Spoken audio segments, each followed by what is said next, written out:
take off, take flight with you. For we never fly, but we're flying. Hey folks, welcome back to another episode of Take Flight Podcast. This is episode number 205, and this is part of our solo takeaway episode. Our solo takeaway episodes are where one of the hosts of Take Flight Podcast walks you through a topic that they're passionate about and they feel like the listeners can really gain value from. This week's episode will be hosted by myself, OLU Okanola. Before we get started, I just want to give you a disclaimer. This podcast is for information purposes only. Matters discussed are not intended to and should not be relied on as investment, accounting, legal, tax, or financial recommendations. The views and opinions presented are those of the presenters, so myself for this episode. We advise that you seek and obtain independent professional advice in relation to your personal circumstances. Now, financial literacy is something that's not talked about enough. It's not even taught when growing up in the educational system. A lot of people don't know what to do with their money or additional money after paying their bills and spending it on their lifestyle, right? They don't really know how to use their money to grow wealth. A question I get a lot of times from my friends is, what should I do with my additional money? How do I grow my wealth? Now, I've been following this order that I'm going to walk us through for the last decade, and this has allowed me to grow wealth and optimize my net worth. So let's get started. The first thing I focused on when I started making money, was to create an emergency fund. Now, what an emergency fund is, you look at your expenses and you try to save between 1 to 6 months worth of your expenses just to create some level of safety net. Now, this is dependent on if you're single, if you have kids, if you've got a family, how much of a safety net would you want to create between that 1 to 6 months that's suitable for you. Now, myself, I look to save between 3 months of expenses. Now, what this provides me with is safety. Now, if I have some emergency, so I have a parking ticket, I have some sort of health issue where I need to pay for some additional healthcare that's not covered by the NHS or my private healthcare. If I have a family funeral that I need to contribute money to support, I don't need to worry or consider taking on debt to be able to cover that emergency. So when thinking about money management, a lot of it is about psychology and intelligence. A lot of people think, oh, the reason they're not wealthy is just because they're not intelligent enough.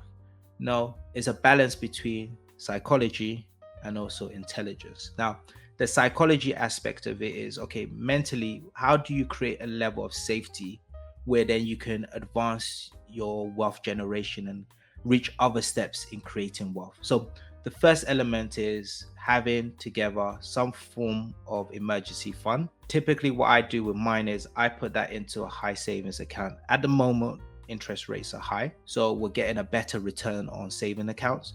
So I will put around 3 months of my savings emergency fund into a saving account, which provides me between 4% return on that. Now, that gives me the safety. The second step now is around what I call free money. So if you've got an employer, most employers have some sort of matching scheme, so pension matching scheme.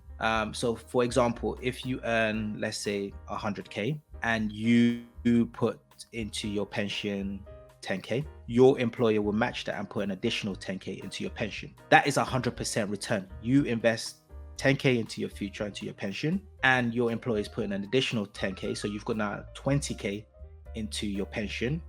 That's 100% return. It's very difficult to find investments that provide 100% return. So what I do is I maximize the amount that my employer will match. So if my employer says they will match 5% of my salary, I match that and put the total 5%. If they say 10%, I match and put 10% of my salary into my pension. This is because I don't want to leave any free money on the table. I'm basically saying whatever my employer is willing to match, I'm going to put that maximum amount to ensure that I get that full amount. And that's 100% return on my money. After that, the next thing you should look to focus on is really your high interest rate debts. Now, I personally advise that most people shouldn't have any high interest rates, but life happens, right? You might have some credit card debts, which you've had to dip into because of emergency funds or an emergency has occurred. That's why, remember, that first step that I talk about is having an emergency fund, because that will ensure that you're not having to dip into your credit card, take out loans, and you have that safety. But if you do have any high interest debt, it's paying that off. Now, what do I classify as high interest rate debts? Me personally, and there's multiple definitions, I class that as any debt that you owe greater than 6% outside of a mortgage, right? So that could be for a car payment, a car loan, where you might have 8% or even double digit interest on that. That could be from a credit card. So you've exceeded your limit and you haven't been able to pay it down within the month, and now you're getting charged interest on that credit card. Again, that's high interest rates. Now, the reason why you want to aggressively pay this off after you've saved up your emergency fund and you've matched your pension is because you're losing your wealth based on the interest that you're paying on that debt. So if it's difficult to be investing money if you're losing around 20% interest to a credit card. So the third step is really, as soon as possible, try to pay off that high interest rate debt. Now, after you've saved an emergency fund, you've maxed out the maximum match that your company will provide, and then you've paid off your high interest rate debts. The next thing to look at is investing in a tax advantage account. So if you're based in the UK, and most of the listeners are based in the UK, we have an ISA in the UK. What this is a tax wrapper, right? As a tax efficient account where when you invest in this particular ISA account, whatever capital gain profit you make, the government or the HMRC are not able to tax it. So it's tax free. This is really important because I always say there's two things you want to really consider when investing. One, you want to consider what you're investing in to make a profit. Next, you want to ensure that when you do sell or when you want to reap your reward or your benefit, how do you minimize the amount of tax that you pay? So the best way to do that in the UK is through an ISA. But if you're not based in the UK, you want to really look at what tax advantage accounts can you invest in, which would mean that you'll be exempt from paying tax. Now, in the UK with the tax ISA, we have a limit of around 20K. So you want to see how do you maximize the investment you do in there up onto that 20K limit that you have. This will mean your capital gain, your profits will be protected so that whenever you do sell it, you won't have to pay the capital gain tax amount, which is around 18 to 28% tax that you would have to pay. So after that, and you've reached that 20K limit, the next thing that I'll do is investing in other forms of assets, right? So this could be either property, this could be investing in a business. Some people invest in businesses. This is really looking at other ways to grow your wealth outside of the conventional ways that I've just previously listed. During these different steps, right, you really want to also ensure that you're investing in yourself. I say really when you set up a budget for the year, you should allocate a certain amount where you're focused on investing in yourself. So I hope this has been really useful and helpful for you. This is a step or order that I've followed over the last decade, and it's allowed me to create and generate a substantial amount of wealth. If you do have any questions, feel free to DM us at Take Flight Podcast or DM me directly at OLU_Okinola. But I'll just quickly repeat the list again, right? First thing you want to focus on is creating an emergency fund that will provide you stability between 1 to 6 months. Depending on your circumstances in your life, you'll vary between 1 to 6 months.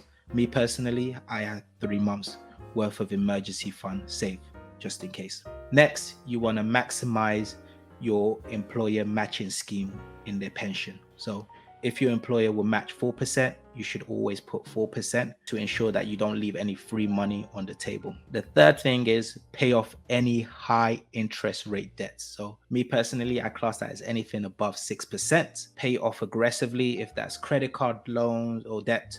If that's a car payment, that's a high double digit number, pay it off aggressively because you can't really grow wealth or real wealth if you're losing out a lot of money to high interest debts. Next thing is to take advantage of tax advantage accounts, such as ISA if you're based in the UK, which will protect your capital gain profits from any tax in the future. So, and then lastly, after all of that is being optimized and you fully invested there, then you look at other avenues such as property, such as starting or buying businesses, and all throughout this whole process, you should really be investing in yourself to really grow your income, grow your financial literacy, grow your health as well. These are all key areas that are really important for you to be able to be wealthy in the long run. So I hope this episode has been really useful to you. If you do have any questions, feel free to reach out to us. Take care and take flight. Take off, take flight with you.